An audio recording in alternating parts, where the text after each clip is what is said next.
Welcome to The Last Breakfast. Please enjoy the video. In this video, I will explain how to reset a Toyota Sienna maintenance light. This simple process helps clear the reminder after an oil change. You'll need to access your vehicle's dashboard controls. It's a quick task that you can easily do yourself, saving a trip to the mechanic. We'll walk through the steps to ensure your maintenance light is off and your dashboard is clear. First, make sure your Sienna's ignition is completely off. Then, locate the trip meter reset button, usually near your odometer. Press and hold this button firmly. While still holding it, turn your ignition key to the on position, but do not start the engine.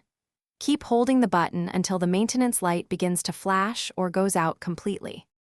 Sometimes, the maintenance light might flash for a few seconds before it fully resets. If the light stays on after your first attempt, don't worry. Simply repeat the entire reset procedure. It occasionally takes 2 tries to register.